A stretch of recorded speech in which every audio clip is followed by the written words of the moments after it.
Hi, welcome to Let's Talk Leadership. I'm your host, Victor Vogel. This is the Q&A session. It's following the podcast we did on December the 12th this year about power and trust and the impact that has on leadership and also on employees. So this will be an opportunity to ask questions. It's being broadcast live on YouTube for patrons. Now, I want to explain why we picked the patron program. Might be a little different than what most people are doing on social media. The program we have evolving right now is building Renaissance leaders. And Renaissance leaders are leaders that need to be more attuned to different aspects of leading than we seem to be familiar with today. Because today, if we're looking at measurements, they're telling us the perception, the positive perception of leadership is declining, and so is employee engagement. And you really don't need a lot of surveys and research to see that happen. You just need to look around and see what's going on in the media and the news and that area. So, what's happening is what I've come up with is what I believe is the need to change the paradigm of leadership and leadership development so we're better equipped to cope with the things we're going to have to deal with in the future. And these are very complex, very fast paced, very challenging times we have in the world today. And it's not just in the governments in the world, it's also in the businesses that are going on in the world. But they are integrated with what governments decide to do. So it's the overall arching leadership issue that's going to require leaders to be more clairvoyant, more adaptable, more flexible, more comfortable in making decisions with themselves and making decisions and being able to handle the stress that's associated with everything out here that we're doing in the leadership world. So tonight we're going to discuss some of that stuff, and we're going to do it in the context of following up behind this. Now, part of the process is to provide a podcast a month. All of these podcasts are going to be aimed at information that are going to be relevant for Renaissance leaders of the future to know. This is coming from what I know, I think we're going to need to do to make that paradigm change happen. And so, the stuff that we're going to be talking about may not be stuff that's normally heard in leadership development programs or in circles where people are talking about leadership. They may seem a little out of place or odd, but they are going to be critical when you get down to it. The Renaissance leader is a leader who is going to take us into the future because they can see things differently and they have a sense about how to approach things differently. I termed it Renaissance because that's what happened when we came out of the Dark Ages back around 1400, and we started evolving into the Enlightened area, or what we call the Renaissance era, where people were into art and science and all kinds of new and innovative things were being created and developed. And a lot of the names that we talk about today were men and women of those times that left their mark and are still known for that today. So that's sort of what the premise of the concept of what we're doing here is that the monthly podcast is going to provide some of that information, and that we try to do that with leadership experts, people who have led people and or knowledge generators that had a significant amount of interface with leadership and are presenting some of the unique kinds of things that we're talking about Renaissance leaders might need to know. But within an hour program, when you're presenting the program, you don't often get a chance to chat with people. And so the chat that we have on the podcast, things go by, and you try to catch a comment, and you may want to refer to it, but you're in the middle of making some significant presentation material. So what I try to do is take some of those chats that come from the off of the chat, that they print, and we can look at those and go through some of the questions people might have or some statements that are relevant. We also do that for comments that come off of the podcast a week or two after. And those comments may come from a variety of areas where we post the podcast. It could be LinkedIn or Facebook or Reddit or wherever we place the podcast. In addition to that, this is going out as an audio podcast, also on Apple and Spotify and a whole bunch of other audio podcast sites. So some people make comments through those areas, but we can consolidate some questions and at least take a look at some of those. So this segment, the Q&A segment, is really aimed at leaders and employees also, because nobody ever spends time developing employees.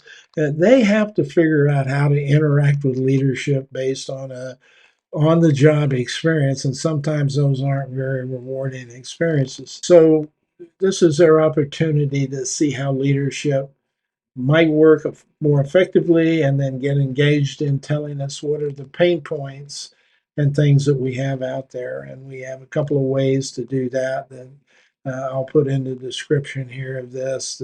It's also in the description of the podcast. We have a hotline where you can call up and respond to some questions we ask. And then we have what's called a leadership Dropbox on my website under the podcast segment there, the tab there, and you can actually go in and type this same kind of information out. And then you have the comment sections that you can comment to us and direct messages you send to us. So there's a lot of information, and what we're asking from you with those feedback sources is, what are your pain points? What are the issues that are driving the frustration that you're having that will prohibit you from getting excited about now getting out there and doing the job as an employee or as a leader, not being able to connect, not being able to make it happen.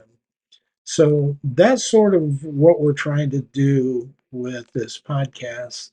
Um, is part of a communication, the overall communication strategy, where we're doing the podcast to start getting out to people.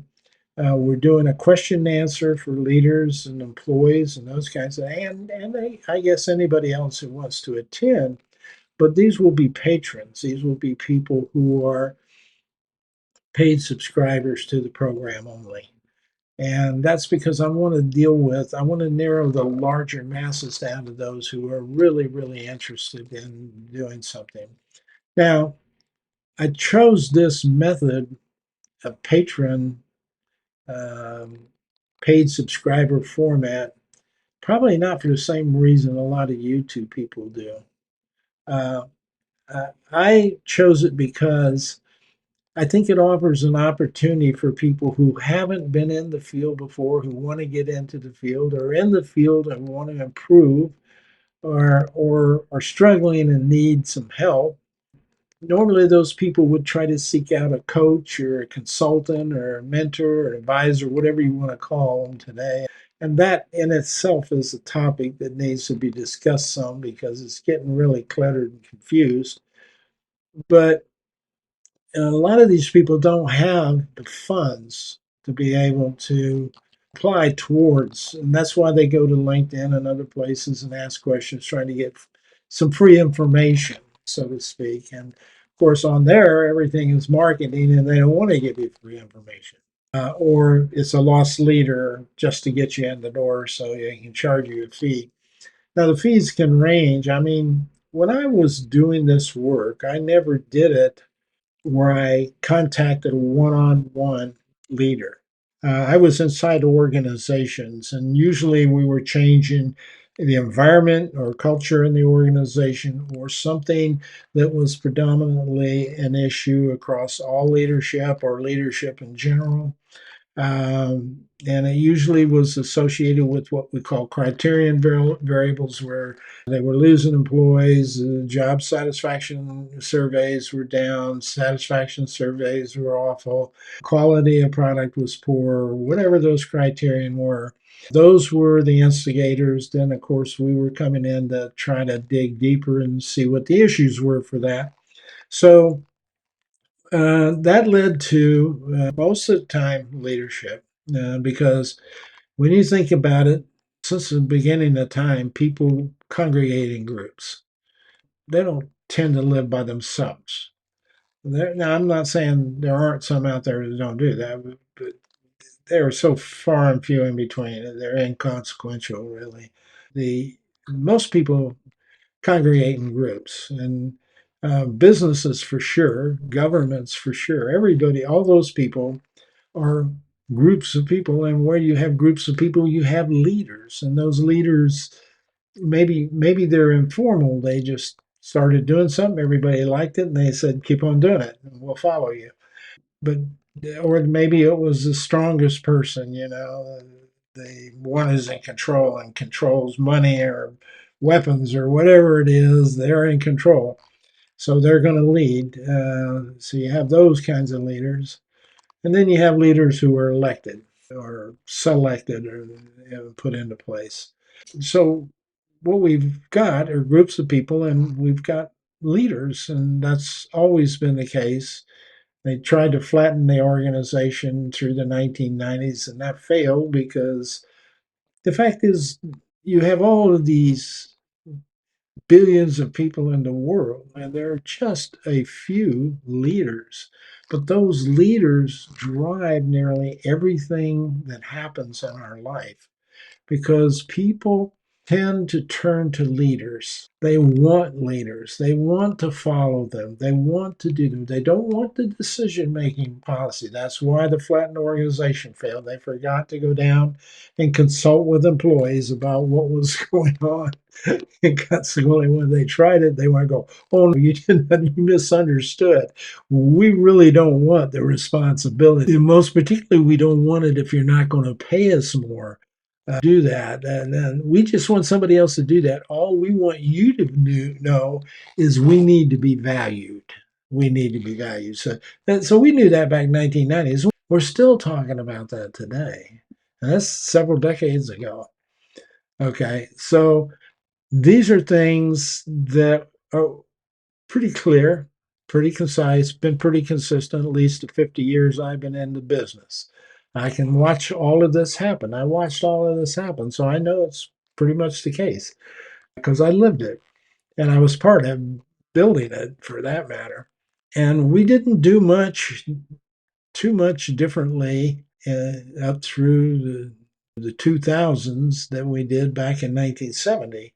In 1970, we were telling leaders, be nice to people, treat them nice, that you need them, that, they're important to you getting your job done. You need them. Be nice to them. Be nice. That was empathy. That was compassion. Today we call that emotional intelligence. Now,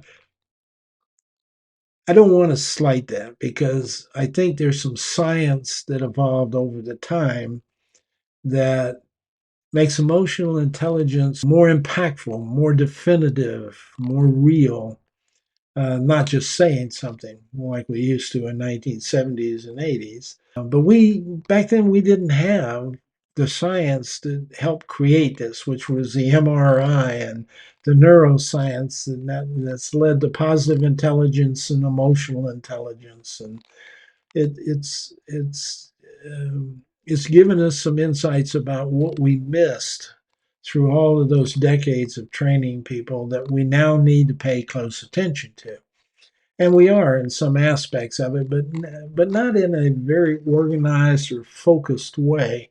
And the reason is because instead of taking this and evolving it as a tool to be an effective leader, we've monetized it. like we do everything. We monetize it. It's what we did with training and development, and why it has been pretty stagnant for like 5 decades. Again, we were telling people and training people to be nice to people and be sympathetic and empathetic to them back in the 70s. We kept calling it something different all through the decades.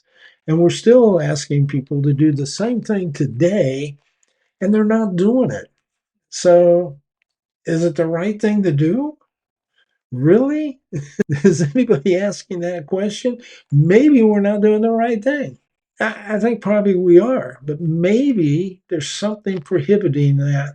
And that's kind of what I've sort of discovered in the last 5 or 6 years of talking to people, hundreds of people, probably thousands really, but hundreds of people for sure, in a casual way about their job. When we used to sit down at a lounge or something at a bar and go relax and watch a ball game or be doing something. Of course, you're sitting next to strangers, and me, I like to talk to people, so conversations break. They pop up. Hi, what's your name? And what do you do for work? Well, it's hard to explain. I'm a consultant and I help organizations improve. And they go, oh yeah, well we could use that in our organization. Well, that just leads right into the question and answer period that we go through for a couple of hours over drinks if you last that long. And you gain a whole lot of information that way. And when I left leading after about, I don't know, 25 years or more, maybe 35, um, and started consulting for another 15. Uh, when I first started consulting, I was mostly dealing inside organizations, and so my salary was paid for by organizations. That's to pay what I require for me to sit down and work with you really isn't too cost effective for a single leader. I'm charging 250 to $500 an hour, depending on the consulting I was doing. Most leaders who are trying to break into leadership or starting into leadership, they can't afford that kind of money. And so it's kind of social since social media started that we were able to begin to touch more and more people one on one. And so the price, I don't know, maybe it's dropped considerably from what I was charging, but maybe it's charging more. I'm not sure. I think the major consulting firms that are probably the ones that do the vast majority of leadership change and consulting, the big eight, the big five, whatever they are now, consulting firms. I heard so many of them in my career and worked with so many of them and managed so many of them, and then was one of them out there doing it on a contract basis. They get into an organization, they're paid by the organization, so the leader isn't struggling or worried about whether I need to come up with $250 next week for an hour with Vic. um, so the question becomes, how do these people do this now? If they're trying to break into this, into being a leader in an organization, and you have all the competition with people who are moving back and forth between companies and have experience and you don't, where do you begin? How does that happen? So that's what these questions and answer periods are about. Chances for you to ask questions about what kinds of things do you need to know, but also kind of how you might be approaching things to make it work. So that's what this Q&A session is about for employees and leaders. And there's another Q&A session I'm going to do just aimed at coaches and mentors and consultants, not experienced ones. Okay, just breaking into business, because I'm seeing people pass, plaster the profile with teaching. They're experts at mindfulness, hypnosis, leadership development, conflict management, anything that can be listed. They're an expert at, and they're selling it that way. And any one of those is a career into itself. Any one of them is a specialty into itself.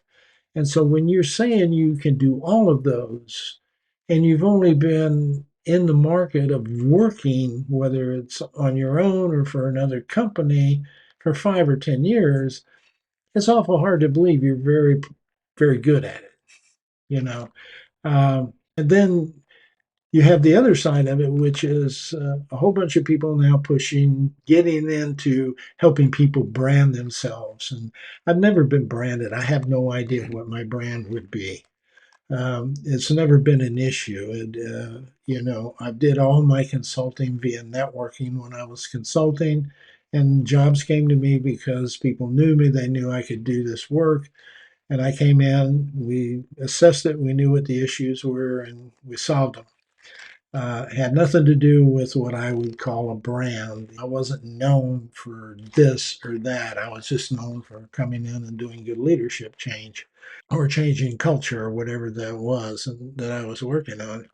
Um, and those were really, I only really had 3 areas I specialized in, and they all were highly integrated. One was interpersonal communication, because I soon discovered that's really the underpinning problem that everybody has to start with that affects their leadership and culture. The other is leadership, because leadership is the linking pin that reinforces the culture, which in fact impacts culture, which is the other area I dealt in. So it's communication and culture. And that's it. I'm not good at marketing. I'm not good at finance. I'm not good at branding. I'm not good at even technology like this. And that's why I'm not an entertainer either. I'm an expert. So I want some of those people to find a way to talk with somebody who's been there and done that. I'm not trying to create a business. I'm trying to generate a philosophy. And that's a lot different than trying to generate a business plan. I'm not interested in a business plan. I'm interested in changing the concept of leadership to be more effective. So I kind of have time, and I like discussing with new people what happens and what you need to know, and things to think about, and going through those processes. I remember when I was inside consulting organization, with consulting with organization, I remember when I was done with a team session or high performance team session or cultural workshop or something like that. I was staying at a fairly significant company, a multi-billion-dollar international company, and it was in Amsterdam, which was nice.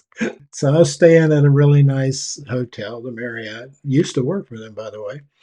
And one of my mentors, Bill Marriott Sr., they had a nice lounge and a nice restaurant. And so I used to go down there after hours, because this was kind of like just west of the office complex I was working in there in Amsterdam for a while. And I would go down in there, and they, one evening when I was there, I was having dinner and just a couple of drinks, watching the news or whatever. And some employees came in, they saw me, that were in my workshop, and they came over and they sat down and they said, "What are you up to?" And I said, "I'm just relaxing, kind of looking at my notes from you guys today and trying to figure out, how I might help you do things better tomorrow."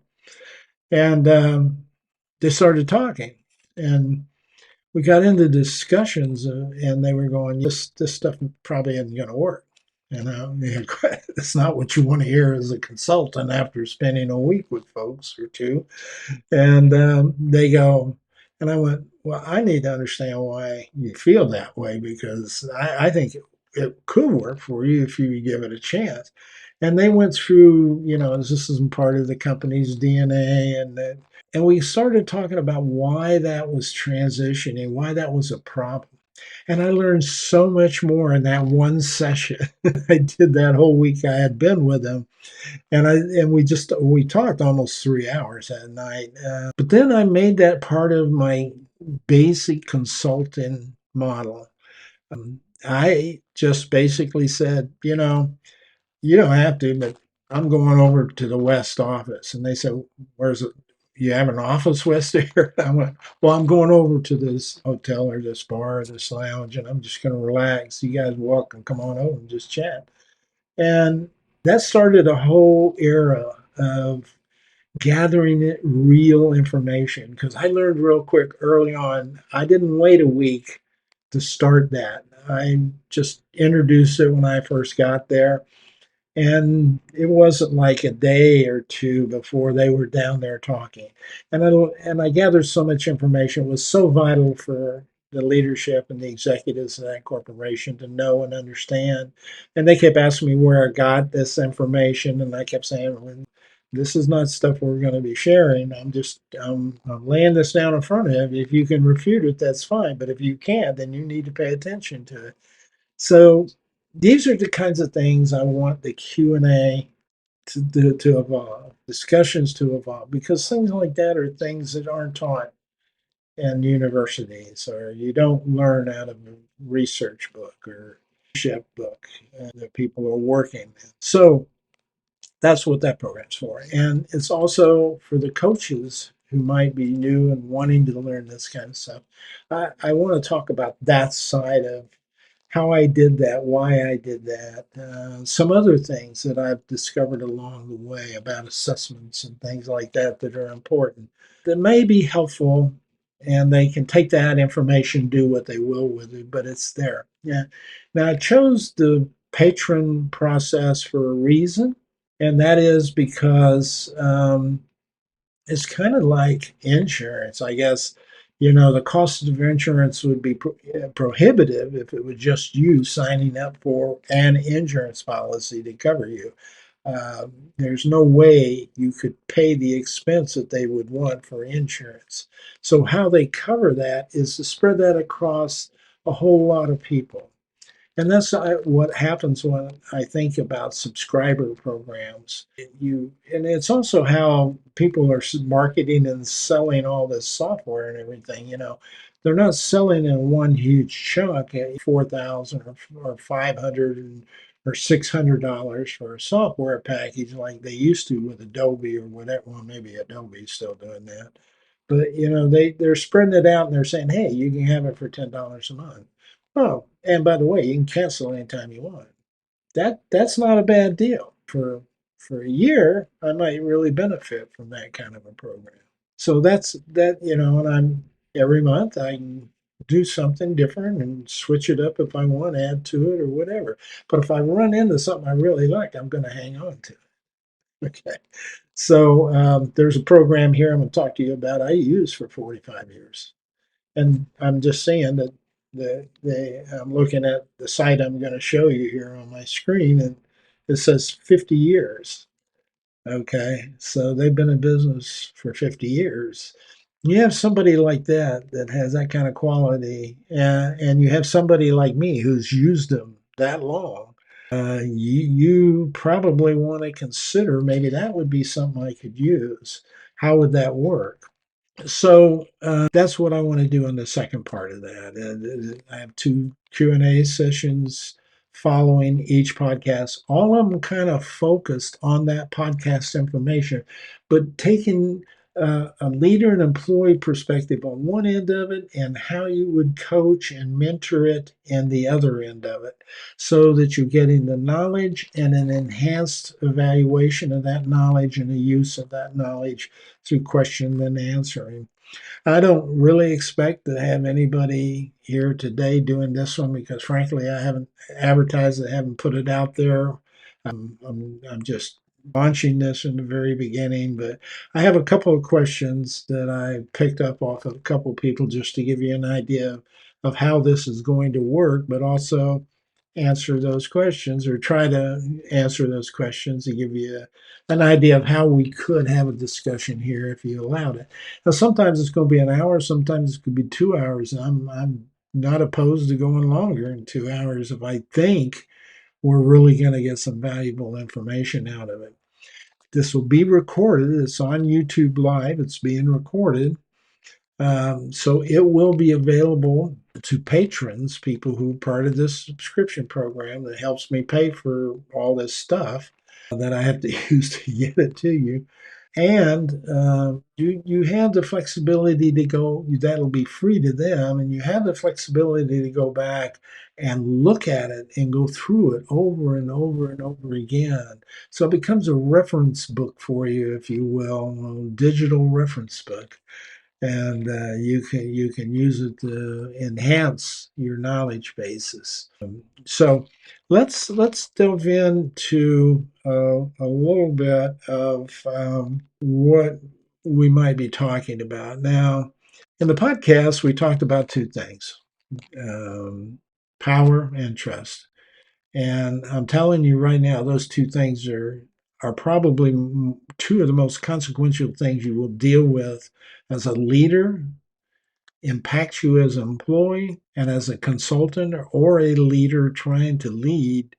It's going to be very significant in terms of the impact you're going to have and your ability to get things done. The criterion things, less employee turnover, higher quality employees, more frequency of product, more efficiency in delivering the product, more quality in delivering the product. All of those kinds of things actually get impacted by how well leaders and employees get this done. Take them all out into the street and in Amazon. If we took everybody in Amazon, put them in the street tomorrow afternoon, if they all walked off the job, just sat down in the street, Amazon would shut down. It's just like they can't do it without them. So that's what the people who resisted the flattening organization I mentioned were saying. They were saying, we don't want more responsibility. That's what you said we want to. We just want you to value what we do for you, to understand the value we have to your organization. We don't want to be a leader. We don't want to be the innovative, creative folks. We want to be the ones that get the work done. And we need leaders that understand that and value us for who we really are and can link what we're telling you, can link what we're telling them to you so you're getting the right information you need to make the decisions that will impact us, the company, your customers, humanity in general, however you want to look at that. So yeah, that's a big part of that. So power and trust is a pretty significant thing. One of the things we did is we talked about we used a model that I've used for again 40 years plus. It was designed by French and Raven in 1959 out of the University of Michigan, and they were developing a tool, an instrument, if you will, or a language, almost a language to talk about how you define people who are pretty good leaders and get things done through other people and those that aren't. And those criterion we mentioned earlier, satisfaction levels, efficiency, effectiveness, profits, generation, innovation, all that stuff, how those happen, what leaders tended to make those things happen more than others. And they came up with the idea that leaders tend to operate from a power base. And they had developed this language to kind of define the power bases. And they could kind of decide what combination of these power bases provided the most effective leaders that would get employees to get things done. So let me just touch base with you on that. This is the power bases that they related to everybody and their research. And you can see there's six, not five.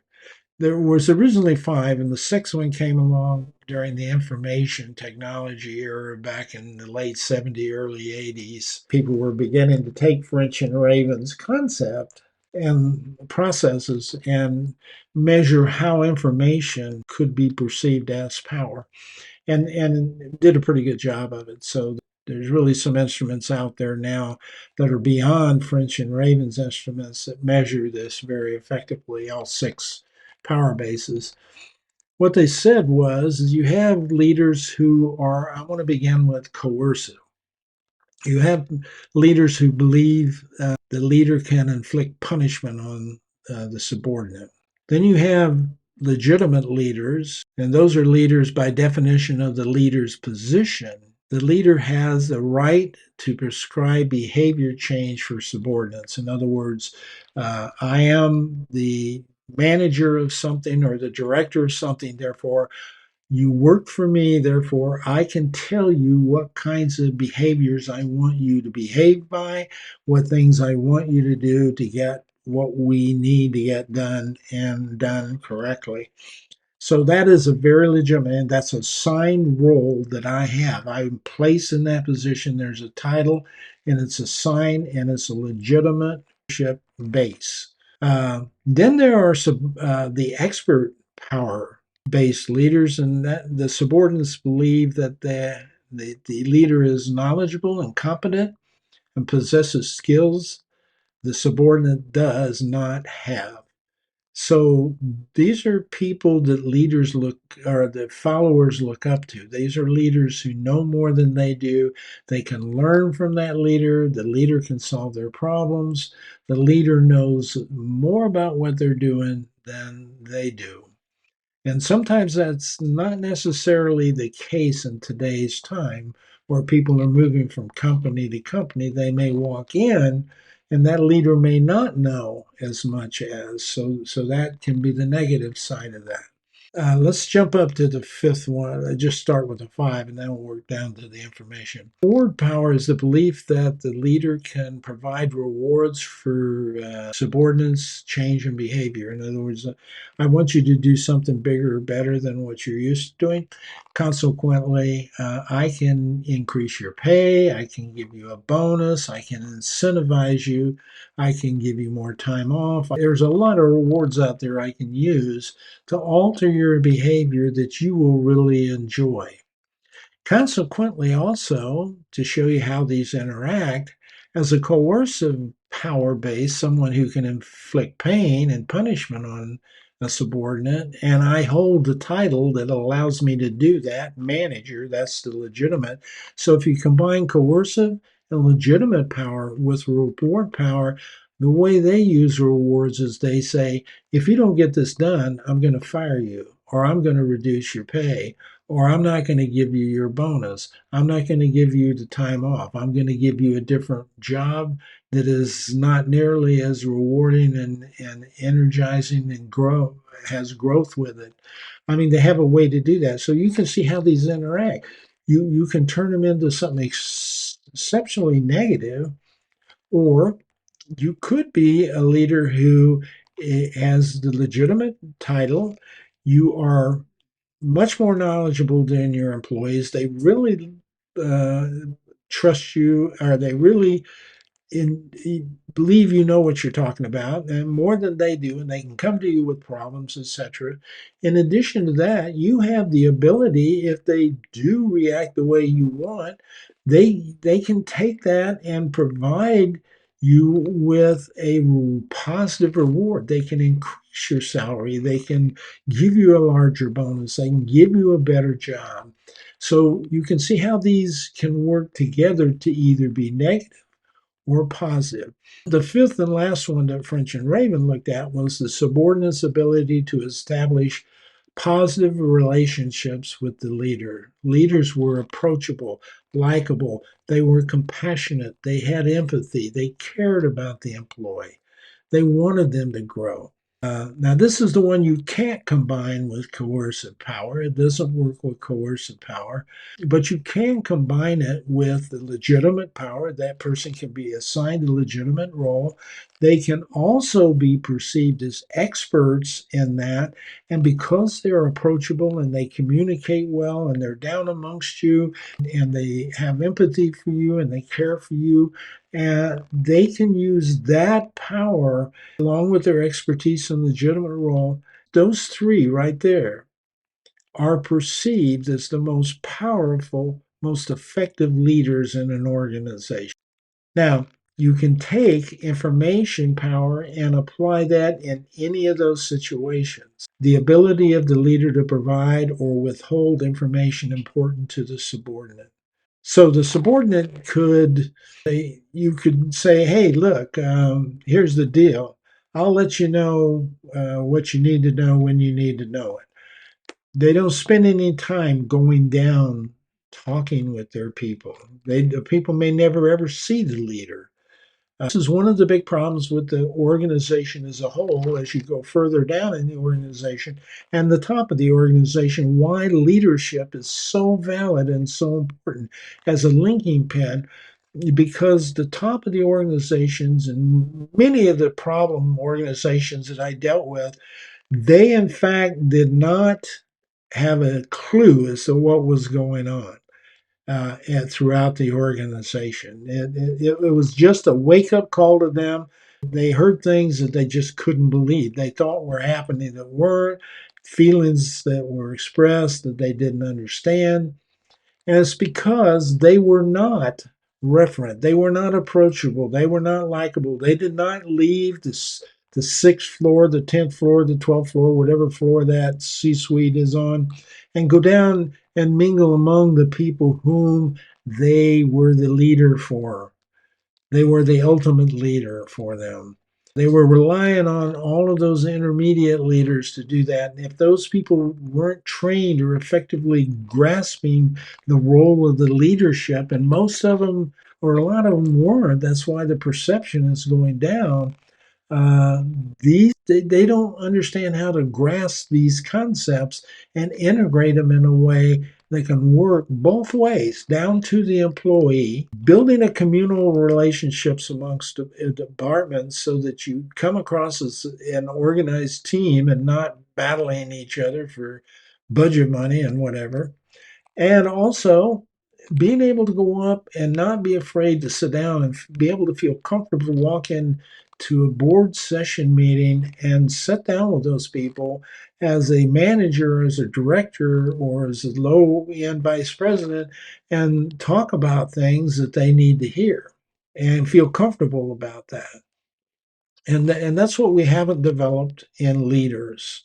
We have not developed that in the leadership development role. That is the psychological aspect we have missed in handling that I discuss in my book on Dare to Become a Renaissance Leader. I discuss that is the biggest element we have missed in decades. We just have not taken the time to provide the leaders the knowledge about themselves to feel comfortable to handle all of that diversity that communication chain I just talked about provides people that leaders have to cope with. We just haven't done it.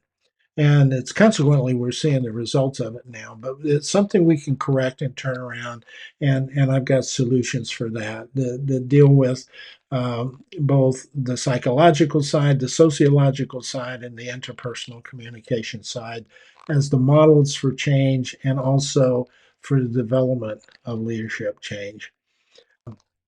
So these power bases are so critical in terms of getting employees engaged and more than engaged, excited about belonging to an organization. 1970s, I worked for an IT company that was highly respected and well known in their field. Came straight out of the military and after school and into their organization and it was like if you belonged to this company, you were respected, you were well known, you enjoyed telling people I work for this company.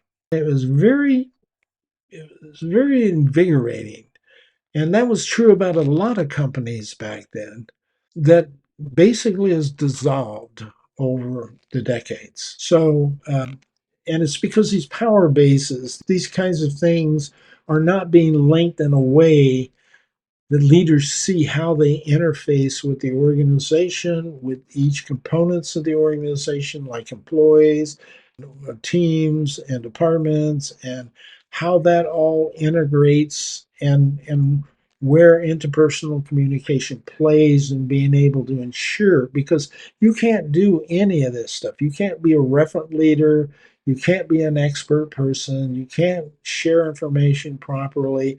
You can't even be coercive out interpersonal communication. It's just impossible. So there are so many people who don't even understand what that is in its totality.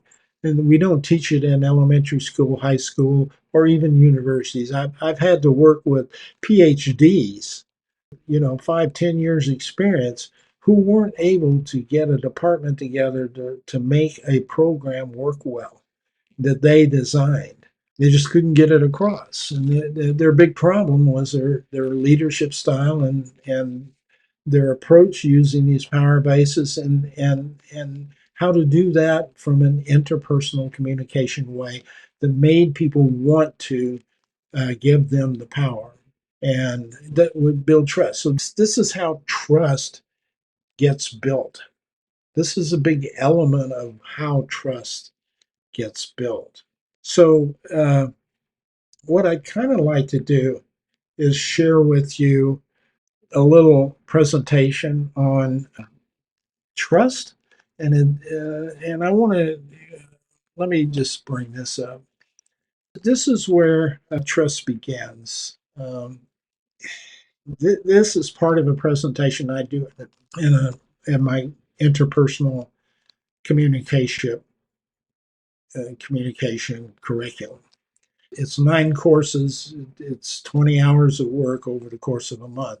I'm going to be offering that to the patrons for free starting in January or February. I'll be doing one segment per month for 9 months. And then that will be available for people to reach back and grab and relate and go back through and use as reference material.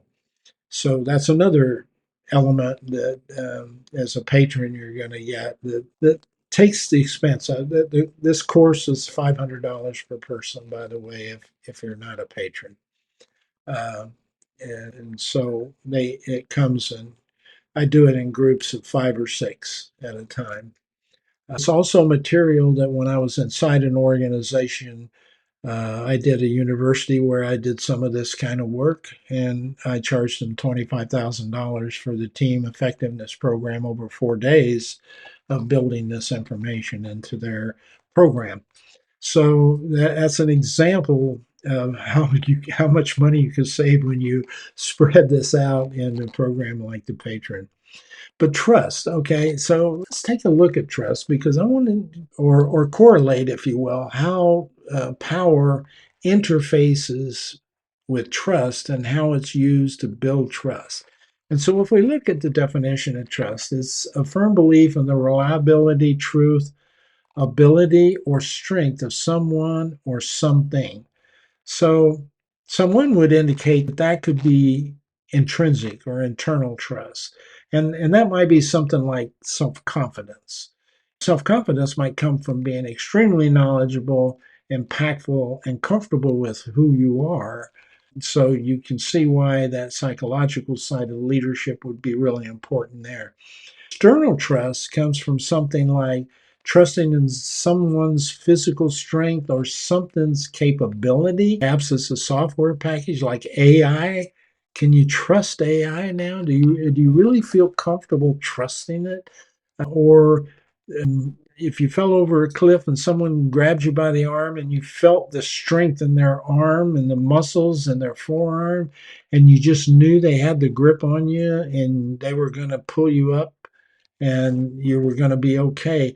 That's the kind of external physical trust that you might want to engage in. Now, if you don't have that kind of feeling, if you're weary about something, then that's a problem. So the question becomes, how do you develop that sense of strength and confidence in someone? So, one undeniable fact: trust is given, it can't be demanded.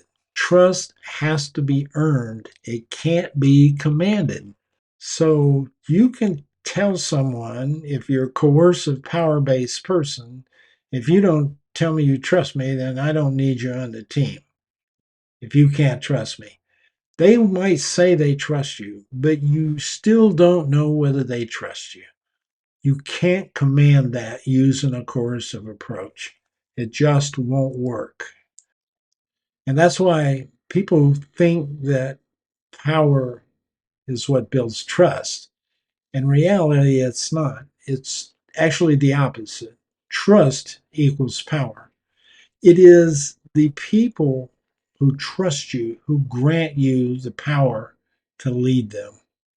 And that's pretty much the case in every scenario I ran into. I found no one who was felt a coercive leader was trustworthy in any of the work we did. So what constitute this thing called trust? How does that work? What is that all about? So what trust is about, it's about balance. It's about an even keel between the parties who are engaged in trusting each other. And so, one way to look at that, let me just take an analogy for you. Let's take your temperature, a thermometer. If you're at 98.6 degrees, you're doing great. You're humming. Everything is operating, your organs in your body are doing great, you're doing great, you're thinking right, things tend to be okay. If you go up to 104 because you get the flu or COVID or whatever, your thought processes change. Your body switches to a different mode. It switches to a survival mode and it shuts down certain things, and you're not as effective as you normally would be. And the same is true if you were uh, isolated in a snowstorm and you didn't have anything to keep you warm. Your body temperature would lower to the point where it stops functioning and all your thought process and everything don't work. That's exactly the way trust is. If something is coercive, the temperature's too high and you can't trust somebody. There's just not, things just aren't working right. It doesn't fit. The same is true if you're around a leader who is basically never there, never available, doesn't answer questions, not seen as an expert. That person is also, you can't trust them. It's just not right. It doesn't feel right. It doesn't feel normal for you to feel comfortable and trusting. In addition to that, you're unbalanced in terms of the leader's ability to harm you or your ability to harm the leader equally as bad. So you're not balanced. So that's another way to think about it. So the biggest regulator about trust that you're looking at is the ability to do harm. And that is true whether it's at a micro level, in a family situation, a team level, an organizational level, or if you're negotiating for nuclear arms between governments.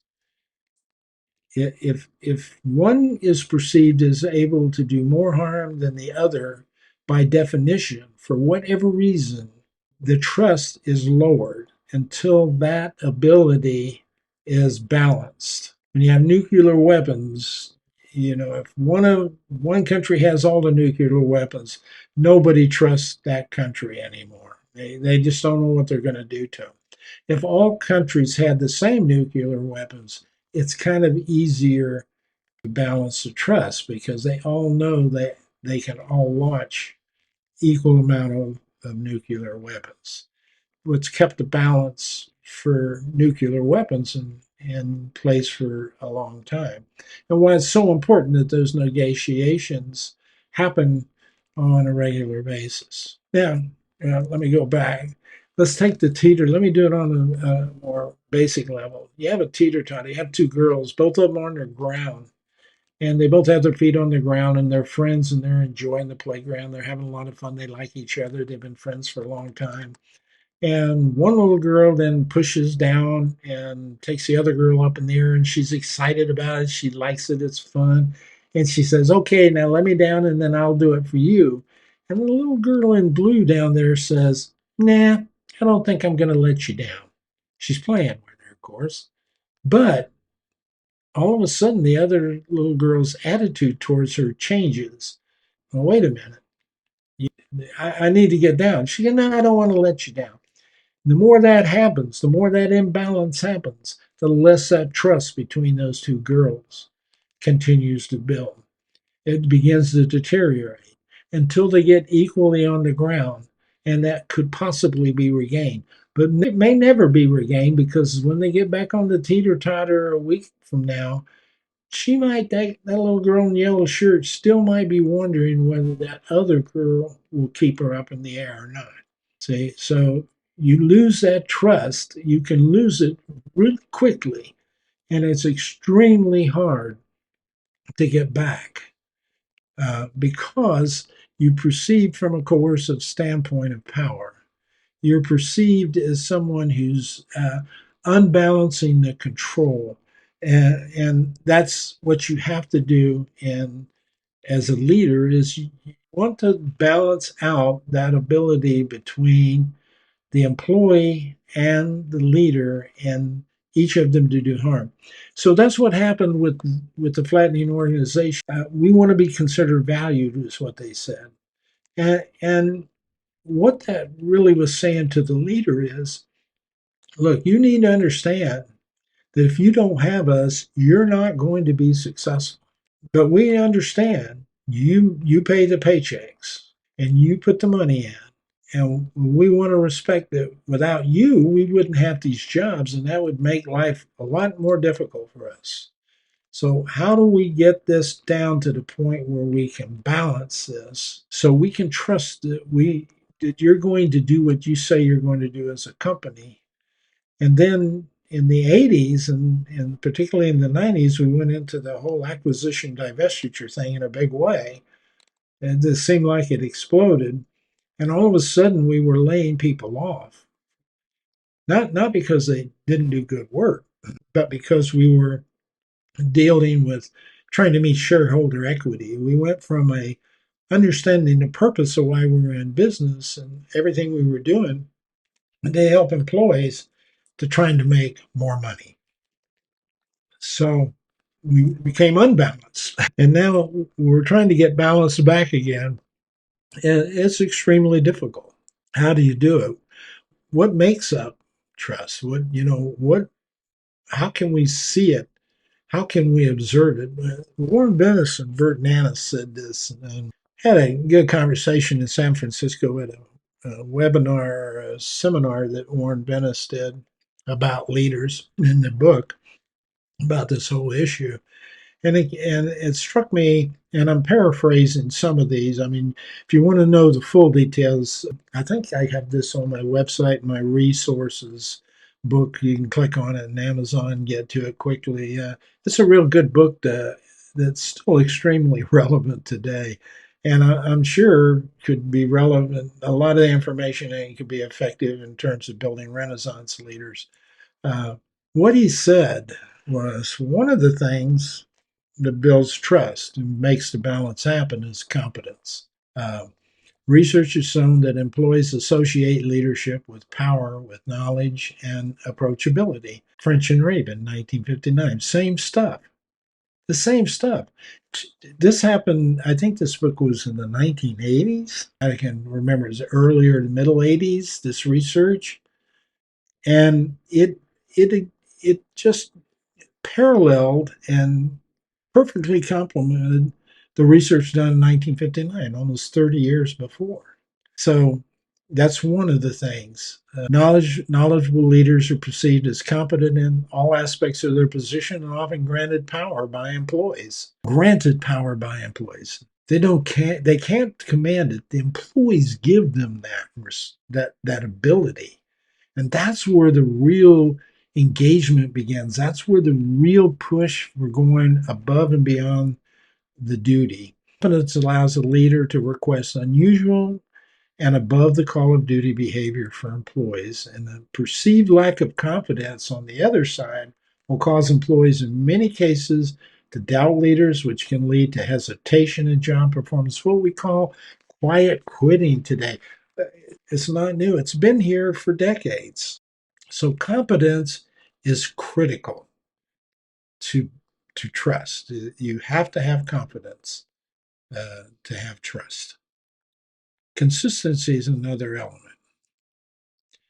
Consistency focuses on being congruent with communication. In other words, in communication terms, When you say something, your bodily movements, your facial features, your eyes, the way you contort your face, your body posture, how you use gestures, how close you are, the proximity to you, how you do it, when you do it, all of that says something about what you say.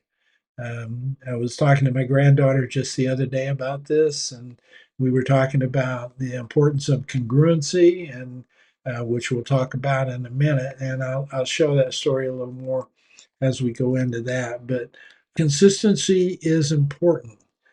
Consistency builds trust because it allows employees to predict the leader. Predictability leads to credibility, which is critical for establishing and sustaining trust. And what I heard a lot of people say who really locked in with their leader and trusted them, and they were going at it, 100 miles an hour, just delivering an unbelievable work.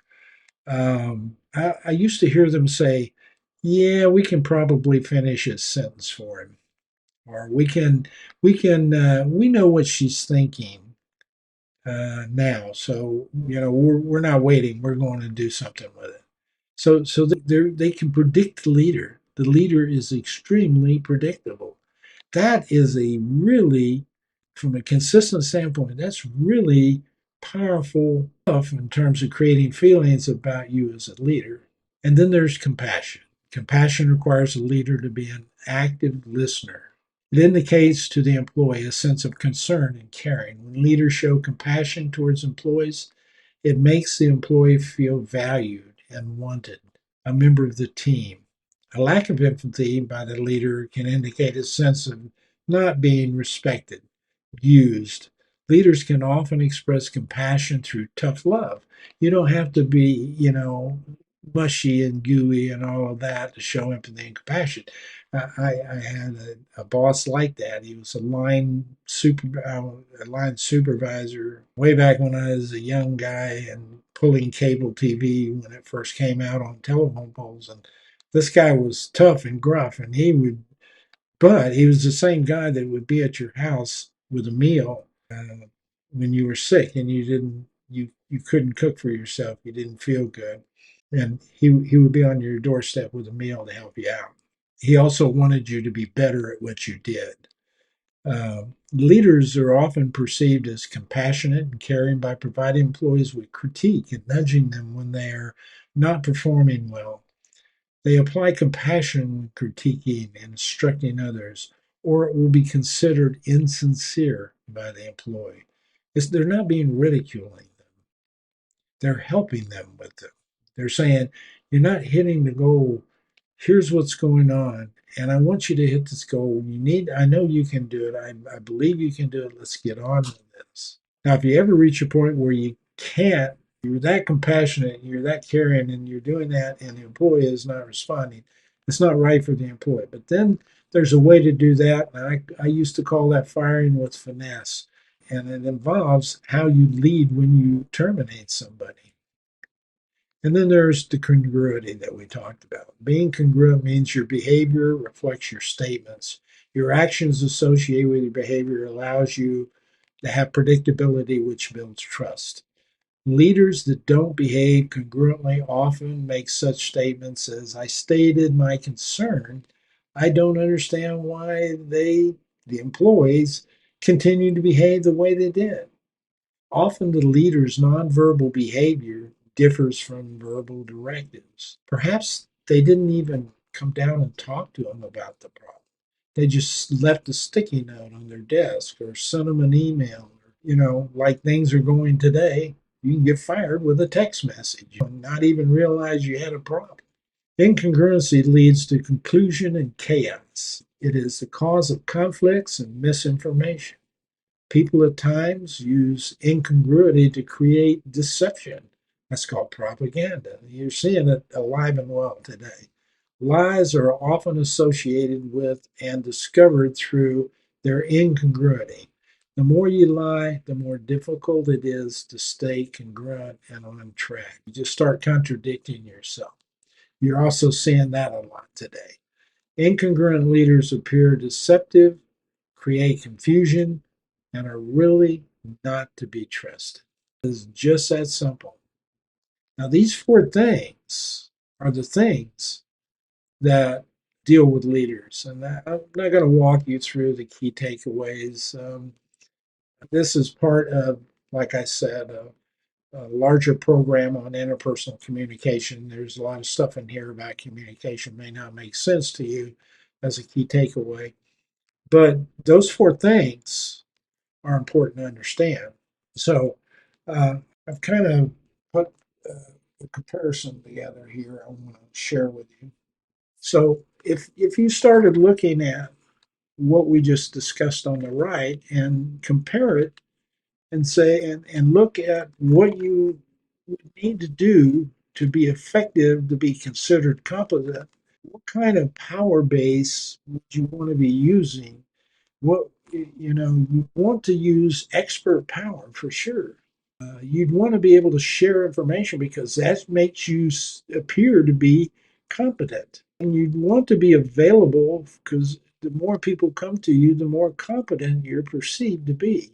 So those are just three of the power bases that if you manage through, if you learn the behaviors associated with these power bases, the things you can actually observe and see and do, you can literally see how you could create an idea of competence in your employee's mind. And that is an important component for them beginning to trust you. Now, here's the thing that you want to learn how to do as a leader. You want to learn how to play with this stuff. I call it playing. Um, you want to go practice this. You can have these charts on the wall here, okay? Or you can put them on a 3x4 card or 4x5 card, whatever you do. You can go in and sit down in any business you want.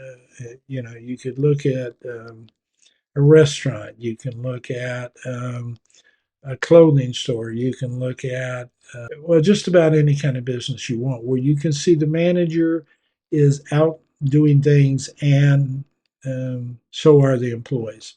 And you can see the behaviors of those employees and managers. And you can almost watch their behavior and try and associate whether you believe that leader is leading from an expert power base or a coercive power base. Where I've had the most experience looking at this and enjoying it is in fast food because they are the most obvious. It's almost a blatant you can identify them quickly.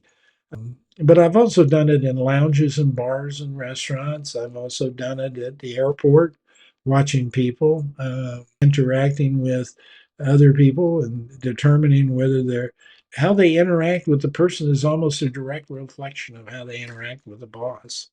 So you can do that with this competence based against power.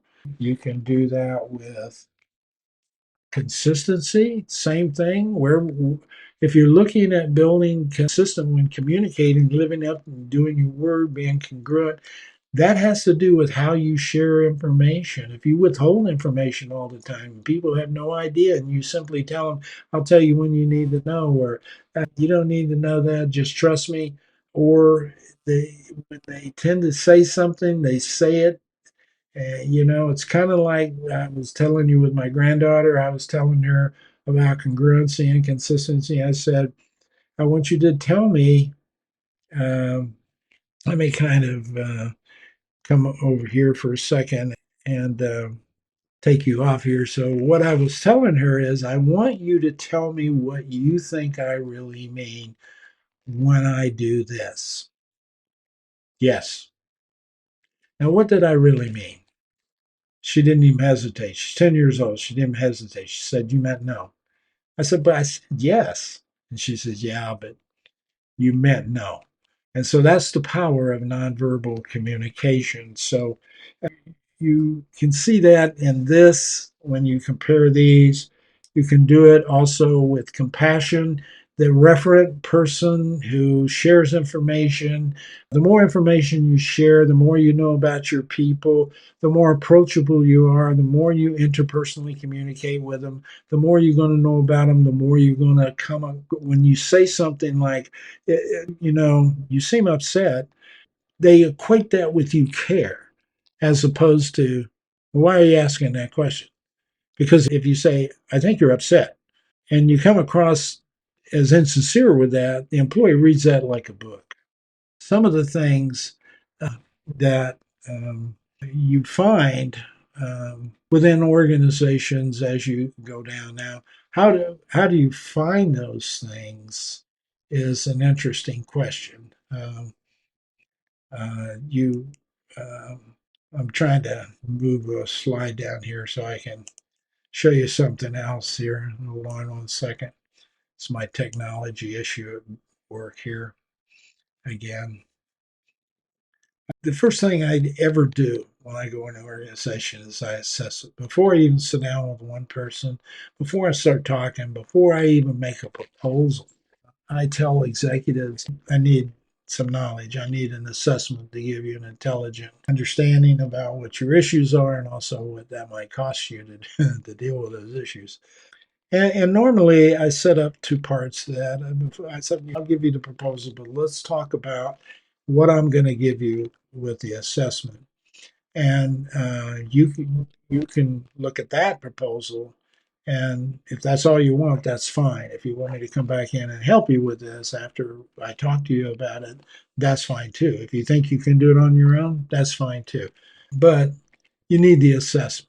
You need me to take the time, and you need to spend the money to take the time to understand where you really, really are, because most of the time, just for all of the things we just discussed, leaders are literally at the top of the organization, are literally oblivious to what's going on in their organization. Now, I use the group. I'm going to give you this information.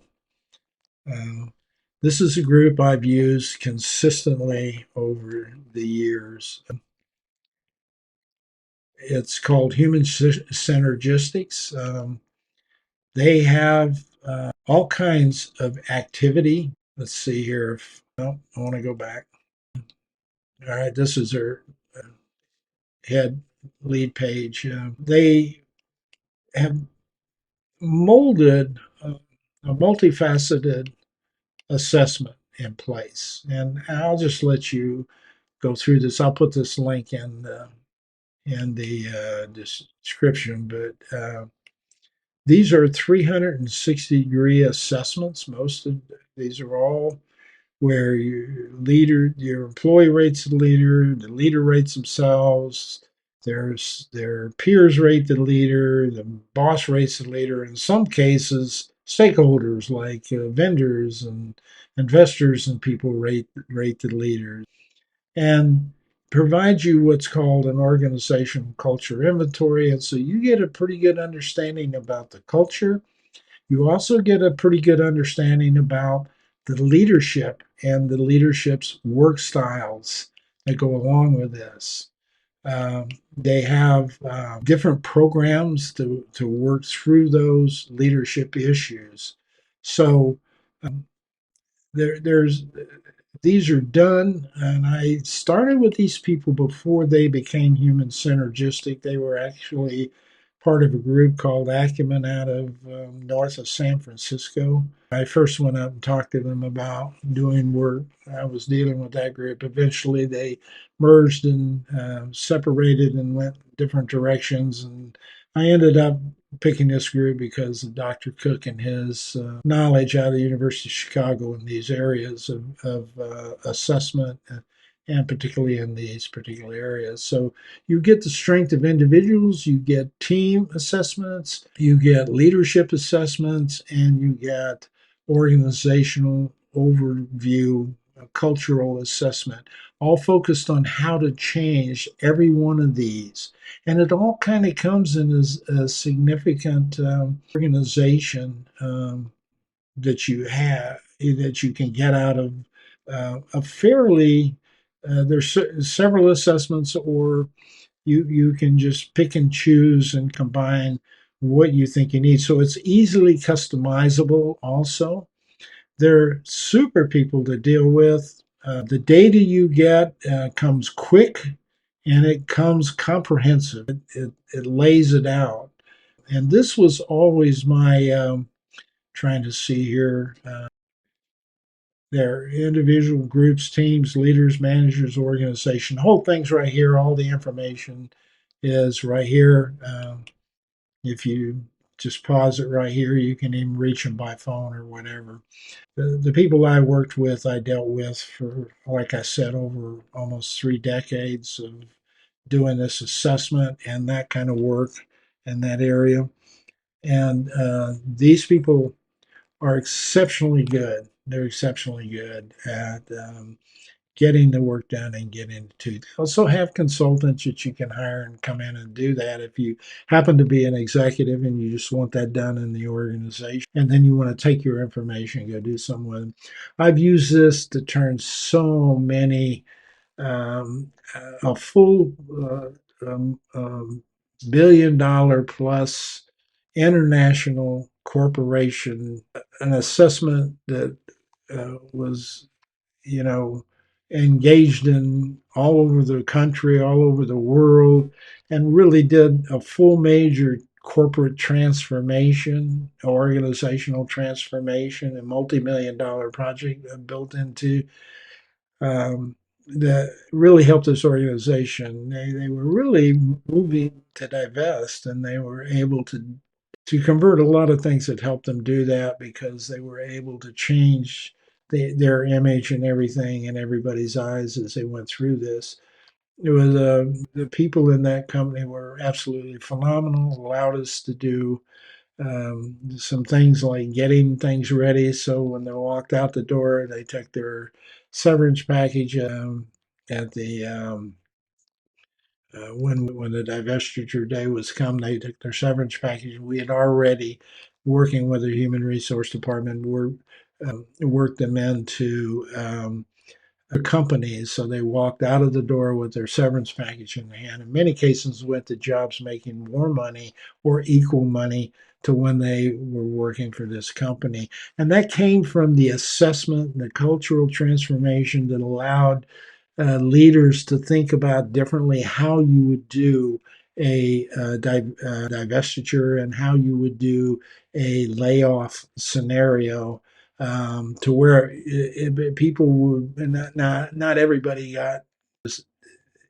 treated. Some people were offered positions and couldn't move or wouldn't move, and so there were people hurt out of it. But far less people were hurt out of it than had we not gone down that approach and changed that. And um, so much of that was. Changing the culture, changing the environment, changing the leaderships into a more trusting, open kind of environment that came about. Had something like 6, 7, 8 major consulting firms in there working with me in their specialty areas like human resource or finance or law or environmental or whatever that might be.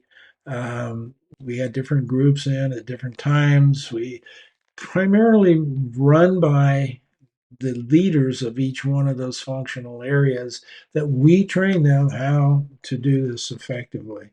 It was a pretty phenomenal thing to watch. A lot of it began with this very organization I just showed you as an assessment tool. But there are many others out there. There's Disc Profile, there's uh, several different other kinds of assessments out there. Now there's the emotional intelligence. You also have Shirzad Shamin's positive intelligence, the PQ quotient process. It's helping people understand a lot. And so there are combinations you can use. And that's one of the things that I recommend. Save this probably for the next session, but you need to be able to to customize with your client to get them engaged. But what you do need is something like this kind of organization to provide you highly valid, highly reliable, comprehensive, easy to use, easy to implement, easy to read, and very impactful data uh, to be able to work with executives and leaders so that they can't dodge the question. Now, we took this as powerful as it is, and again, I'll go back over this again in the next session on for coaches and consultants, etc. We took this and put this into an ongoing model that I had design that also said, hey, we need to do some focus groups and follow ups to validate the information. So we just didn't rely on in this case, it was computer based. We'd reached a point where you could do it on a computer. But before it was paper and pencil. I actually did somewhere paper and pencil. But once we had that data, we validated it with the people in random focus groups and documented that, memorialized that along with the data itself. When you sit down in front of a board of a company's board and its CEOs and its senior leadership, who really want to argue against it primarily because they built a company and they don't like the idea that it may have changed or they, they may have missed something. They get a little sensitive about that stuff. So you can't go in and say, trust me. You have to be able to validate this information correctly. And so using the correct assessment tools and these are not they're not exceptionally expensive, but they're not cheap either because they're done well. So you don't want to go in and find the cheapest instrument you have and then find out it didn't really measure effectively what you needed it to measure. So here's one of the questions we got from the comments in one of the chats we did cast a while back. It came primarily as a comment, and but it was an interesting question. How do you apply this stuff when your organization doesn't believe it works that well? The organization's successful, so leadership at the top are hesitant to try anything new. Well, the first thing you really need to understand is what I've been telling you, particularly about assessment and the use of assessments, is absolutely critical when you first go into an organization. And for you to be able to transfer what we have learned and explain to you into activities that really deliver some results.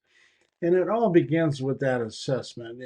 If you go into an organization, regardless at what level, if I'm going in at an organizational culture change for the whole organization, I'm saying the same thing. I'm saying we need to sit down and find out where your baseline is.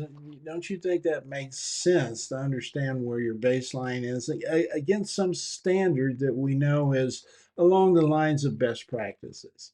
And I don't get much resistance to that, you know, because normally you're in there helping them because there's an issue with what's going on. If you're bringing it from a seminar or webinar back into the organization, it's often difficult to go to the top of the organization and say, we need to change this. So instead of doing that at the top level, I might start down at some smaller level initially to begin with, whether that might be even as small as a team or a department in the organization. And what I find is when you find somebody who's willing to, who's having a problem, is willing to do something to try to resolve that problem, you offer up this process, the process of completing an assessment first with the kinds of materials that we discuss in this session and this question and answer session gives you a common language to talk with so that they can compare what's happening with that common language. And what you're saying to them is, let's find out where we really are. And normally at a department level or say a team, it's a lot easier for them to grasp that concept and to adjust and adapt to it. And when you do that, and it tends to be successful, uh, it usually shows to somebody else that's successful who will approach you and say, I think I'd like to try that. Do you mind coming over and working with us on that? And I've seen that happen a lot internally when I was working in an organization, but I've also seen it. I've used this as a consultant where I knew we weren't going to get the top of the organization to buy into something right away. I put it into the system sort of casually as part of a solving a problem scenario, and then use this model and these assessments to provide information. Once that was seen and observed by others, and they were looking at how much information they were getting, plus looking at how the change that was taking place was impacting the team or the department effectively. It basically they were asking to come over and do it in their section, and the more that happened, the more it tended to spread through the organization. That's how the major culture, the full corporate transformation transpired and began in a department. And as that happened, other departments began to ask us what we were doing, and then the next thing you know, the executives were calling me up saying, "What's going on here? We're seeing some interesting stuff, and we kind of like what we see. What's happening?" It was a lot easier to explain what was going on, the process we use, how we were doing it, and of course, their request was, let's go ahead and do this for the whole corporation and keep everybody on the same footing. And that's how that transpired. I've had that happen quite a bit, and that's normally the way that we go on. Very seldom do we go to the top of the organization to do something. So that one turned from a few $1,000s of business into a multi-million dollar business project. So that's how that happens. You have to be able to show folks data and the validity of that data, and then have them discover. And the way I do that is pretty much like I was saying during the process. I would take this information and first show them and tell them about it, and then we would complete the assessment, and then I would hand this to them. Sometimes I'd let them have it for a week or two and say, mull this over in your mind. Look at it. And then I'd like to come back. Let's make an appointment for a couple of hours to come back over lunch or, in your office, wherever, and or your team even, and let's tell me what you see. And it never failed. The data was so effective and so useful and so commanding and present with them. They always just looked at it and said, this is a wake up call. We didn't realize this. What do we do next? What are the next steps? And that's where we moved into the projects, and they became very helpful for them. So you don't want to just go in and say, hey, I learned something new. We need to implement it. Virtually nobody tends to want to grab that. Sometimes you don't even tell people what you're doing if you're internal in an organization. You learn this in a webinar or workshop, or maybe just watching this YouTube question and answer session. You learn something, you take it back. Sometimes you just start doing it with your people, and it takes time to evolve into a project.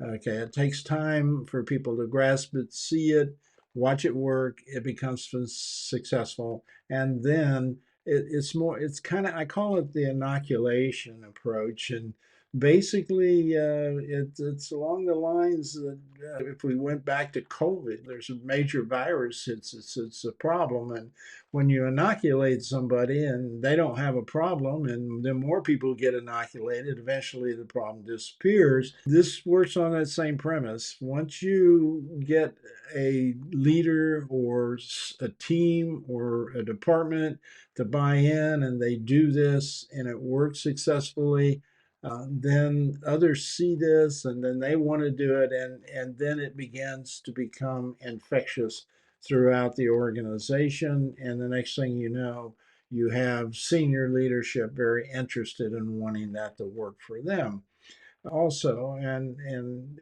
then when you take this up, you can show how this can link throughout the organization by developing leaders more effectively in these with these tools.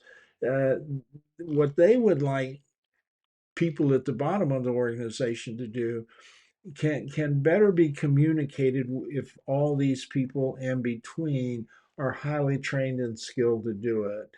And that's the power that leaders have in organizations, because it, it's almost inevitable the top of the organization really doesn't know what's going on through the rest of the organization. It's almost impossible in large organizations, particularly. Now, if you're in a restaurant owner, you should know that in your own business right there, because you're in and day out. Most executives in major corporations are not. They're disconnected from that, and they're relying on their leaderships to bring that to them. That's the power of this process as it goes into the system. So that would be my response to this person. So, don't go in and just simply try to say something because you think it's right. Most people are going to turn off on that kind of approach. You've got to just do it. Start it with yourself, even if it's you and just your direct reports. Just start behaving correctly. It will catch on. People will see it's effective because it works. It really works. So when people see this, they're going to ask you what you did. And it's at that point you can begin to inoculate everybody else and watch this spread and grow. So I hope you enjoyed this part of the process. It's a little long. It is not meant to be entertaining. It is meant to be educational. Now, as more people get into this process, become patrons, and the way you do that is through the Buy Me a Coffee product. There's a link here to that web page, and you can sign up, and then you will be able to get these. And this program will be there for free for you to go back and review. And you can go back; it'll be in chapters, so you can go back and pick and choose the sections that you want to listen to, and cut out a lot of the dialogue that goes with it. But you're going to find that you have availability over the course of a year here or two. You're going to have a lot of information that you have access to. It's like having a bookshelf full of stuff you bought, but you're going to have someone like myself, and maybe hopefully some others who will join me along the way, who will be there to help you. And you're going to do that for $10 a month, as opposed to trying to pay a coach or a mentor or a consultant 50, 100, $200 an hour to do this with you. Um, and you're going to have some pretty viable information coming your way. So between the podcasts, the question and answer sessions, and the newsletters that I'm going to be putting out, you're going to have a lot of information available to you. You always have the potential of contacting me through direct message, or we can meet on a one-on-one basis if you feel that's necessary and you want to resolve something more specifically for you and your situation.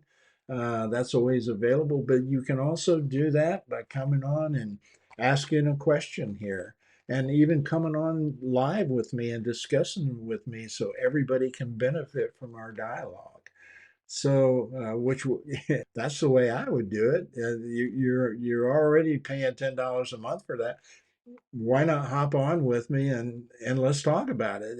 And then hopefully somebody else goes, oh yeah, that's exactly like I'm experiencing, and we benefit a whole bunch of people when we have that share that kind of information. That's using that power of information, the power base of information, to create a better trusting and knowledgeable. You do that because everybody becomes more knowledgeable and trusting in that process. So that's what this is about. Okay, we're going to wrap this up for this Q&A session. I'm Victor Vogel. This is Let's Talk Leadership, the Patron Q&A session. And until the next time, next month when we do our next one, you can find out when that's going to be on my events calendar on my webpage, victorvogel.com. Just go there, you'll see it. Make sure you sign up for it. Come on in, ask the questions, take advantage of the professional expertise you're going to get at your fingertips, along with having a lot of information you can use in a repository anytime you choose to go in and take a look at it. Okay, until next time, have a good day.